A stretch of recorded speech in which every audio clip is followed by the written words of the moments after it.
Hello and thank you for watching Road to Rust. Now, this week I have been, and I've taken a little bit of a risk. I have bought a car completely blind off Facebook from a guy with no profile picture in Jersey.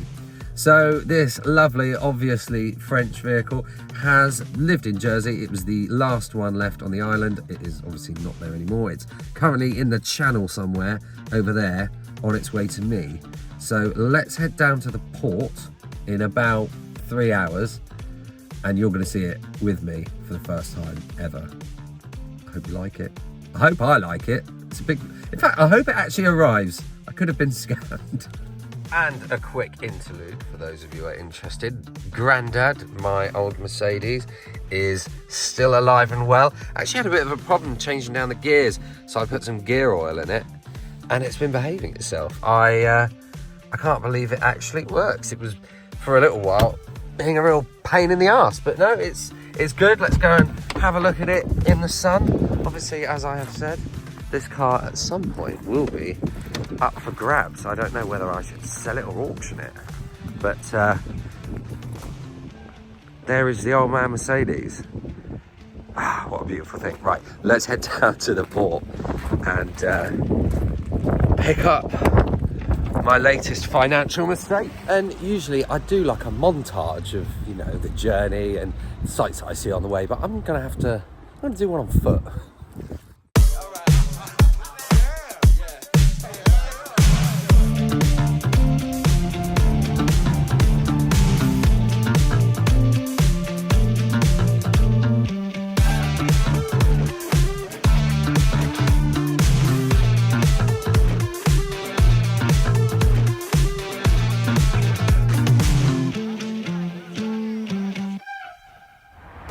And look who's come to meet us to check out the car, the horse himself. Hello. That's right. Ah, the tree's been vandalised. So that's Brittany Ferries, but it's not coming on Brittany Ferries because that's for France. So where does it come in? We want Condor. Sorry? I think you're going to want Portico, which Am I? is right on the other side. I mean, there's a Condor ferry. There's, so my car is on that ferry. I hope it's at the front. I'm freezing. It does have heated seats though. Is someone driving it in? I don't know. No idea. Is someone who's just been sat on a car ferry on its own? Yeah, it was alone and scared.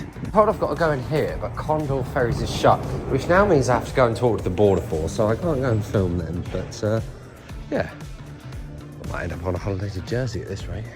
Oh, it's warm here, lovely. Right, so only one of us was allowed through, and I had to get searched. I'm now in a van, and I'm waiting by the boat for the car to drive off. So hopefully, if I'm a bit sly, I can film it as it drives off. I hope it's not going to be too long. I really want dinner. Okay, so I've actually just seen it drive off. I don't know if... Oh, you can't see it in the mirror. I was on the phone. I rang Tony to let him know that I was stuck here. But anyway, right, we'll have to try and find it a different way. Now I can actually show you. Here it is. That's right. I have bought myself another Citroen C6. This isn't the first one that I've owned. I did a car soul video a few years ago. And let's get it out of here because it's a bit noisy. And I will show you around it properly outside. What a beauty. And in true C6 fashion, it has already thrown its first warning light and the accelerator pedal just got stuck down. I've not even left the port. Oh, this is going to be fun. Now it's time for a fun game of can you fit this bike in the boot of a C6? I'm going for no, actually. Not to be overly negative, but I don't see it happening. Anyway, I'm going to show you around while that's going on. So, okay, you can take his wheel off, that's fair.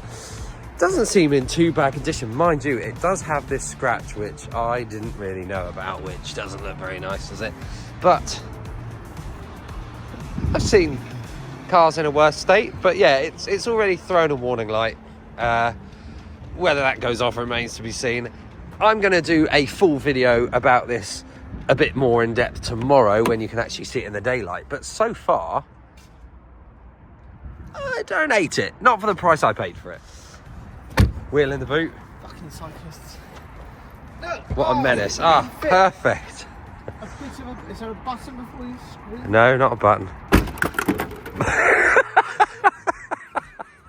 We filmed a episode about the C6 on Castle a few years ago, and my memory of filming that was that while we were doing it, it was throwing warning lights at us. Do you remember that? And there were warning lights that hadn't previously been on. It was I'm trying to remember. We didn't film it in the cream one, did we? We filmed it in the black interior one, and you also had a cream interior one. No, I've only ever had one. Oh, what was the other? What am I thinking of then? The one that you've hallucinated. Show everyone the fancy door card. Oh yeah, look. These. Ah! And as I said in the video, it is worth buying one just so you can experience that every day. You feel me?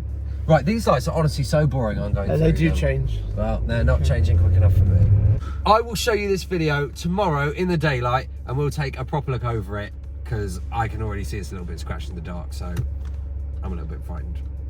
To tomorrow. It is now the morning after the night before, and we have had a light dusting of snow, which means that the car's looking rather frosty. But in the cold hard light of day, I think it's okay. I mean, the water's definitely gone some way to covering up how bad that scratch looked, which means if there are any others on the car, I can't see them either. So really, I need to be looking at this in the proper sunlight. But it rises up and goes down as it should, and I'm not seeing anything that's making me too worried so far.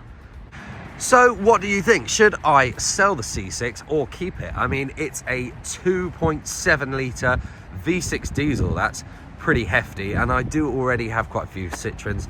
I think I'm on the side that I will do a little bit to it, get it MOT, get it registered and sell it. But all while it isn't registered, I am in the very fortunate position of being immune from parking tickets, so I will be parking this wherever the hell I like. I actually really like this. So the previous C6 I had just this glossy black, but this has got wood, and look at these. How lovely is that? Isn't that just the fanciest thing you've ever seen? By and large, doesn't seem too bad. And look at this, I love this. As I was saying before, you've got a button here so you can force your front passenger forwards, which is great because then it means you can just sit in here and wind them up. Now, actually being in the C6, I quite like it. I find it a bit baffling that it hasn't got rear heated seats, given that they spent £2,000 on giving it these like electrically adjustable rear seats. I don't know why you wouldn't also heat them. But also the headlining, that's a little bit saggy. I don't know what I'm going to do to sort that out, actually. I don't want to take that to bits either. I might just have to leave that as is. But the C6 has got a very sort of nice, rounded, well laid out interior. I quite like it. So far, I'm saying so good. And I really like these leather seats as well. The shape of everything is so nice in here. So I think very soon you're going to find this car for sale, and if you're interested in buying it, drop me an email, message me on Instagram, or send me a comment here and we'll have a chat about it. So until next week, when I've got another update for you on another one of the Citroens in the fleet, take care, and please make sure that you like and subscribe to the channel if you haven't already, and check me out on Instagram at Road to Rust, and I've got the same name on TikTok as well. See you later.